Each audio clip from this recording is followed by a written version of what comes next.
మరి ఈరోజు కృష్ణా డెల్టాలో సాగునీరు కాదు కదా, తాగునీరు లేక గొంతెండిపోతున్నటువంటి ప్రజలకి దాహార్తి, అలాగే వ్యవసాయ పనుల కోసం ఈరోజు ప్రకాశం బ్యారేజ్ దగ్గర ఉన్నటువంటి ఈస్టర్న్ కాలువకి, అదే వెస్టర్న్ కాలువకి కూడా గౌరవ ముఖ్యమంత్రి వర్యులు నారా చంద్రబాబు నాయుడు గారికి, అలాగే మరి ఇరిగేషన్ శాఖ మార్చులు నిమ్మల రామానాయుడు గారికి ప్రత్యేకంగా ధన్యవాదాలు తెలియజేస్తున్నాను.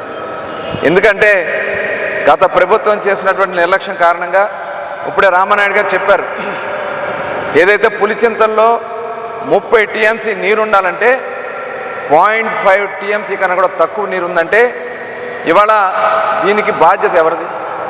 ఆనాటి ముఖ్యమంత్రి మరి జగన్మోహన్ రెడ్డి గారి నిర్లక్ష్యం కాదా? సముద్రంలోకి వృధాగా నీరు పోయేది, ఏనాడు కూడా వాటర్ మెయింటెనెన్స్ చేసేవాళ్ళు కాదు. ఇవాళ నిజంగా వాళ్ళ నిర్లక్ష్యం వల్ల ఈ పరిస్థితి వచ్చింది. అసెంబ్లీలో మాట్లాడారు, పట్టిసీమ పంపులు ఉపయోగం లేదు, ఉల్లిపాయకి కాటా వేయాలని చెప్పి ఆనాటి మంత్రులుగా పనిచేసినటువంటి వ్యక్తులు మాట్లాడారు. ఇవాళ రండి చూడండి, ఇవాళ నిజంగా పట్టిసీమ పంపులు లేకపోతే ఇవాళ కృష్ణా జిల్లాలో ఉన్నటువంటి ప్రజల పరిస్థితి ఏమైందో ఒకసారి ఆలోచించాలని చెప్పి నేను కోరుతా ఉన్నా. దీనికి కారణం మీరు కదా, మీ చేతకందనం కదా. ఇవాళ నిజంగా ముఖ్యమంత్రిగా నారా చంద్రబాబు నాయుడు గారు ఆ రోజున పట్టిసీమ నిర్మాణం చేయడంలో నిజంగా ఈరోజు డెల్టా ప్రాంతంలో చాలా చాలా మన అదృష్టంగా మనం భావించాలి భవిష్యత్తులో. ఎందుకంటే ఇవాళ డెల్టా ప్రాంతంలో ఉన్నటువంటి మొత్తం కూడా ఒక చెంచాడు మట్టి కూడా తీలా.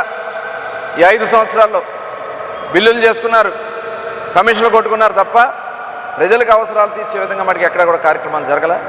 తప్పకుండా మరి మొన్ననే వీడు తీయడానికి కానీ అత్యవసరంగా ముఖ్యమైనటువంటి పనులు ఉంటే అవన్నీ కూడా ఇరిగేషన్ పనులు చేయడానికి కూడా మరి మంత్రి గారు ఆదేశించడం జరిగింది. నిజంగా చాలా సంతోషం. యుద్ధ ప్రాతిపదిక పైన ఆ కార్యక్రమాలను కూడా పూర్తి చేసి చివరి ఎకరా కూడా నీళ్ళు ఇచ్చే విధంగా కృష్ణా డెల్టాలో చేసే విధంగా కృషి చేయాలని చెప్పి మరొకసారి కోరుకుంటూ, మరొకసారి ఈరోజు ఈ కార్యక్రమాన్ని ఇచ్చేసినందుకు మంత్రి గారు ప్రత్యేకంగా ధన్యవాదాలు తెలియజేస్తాను.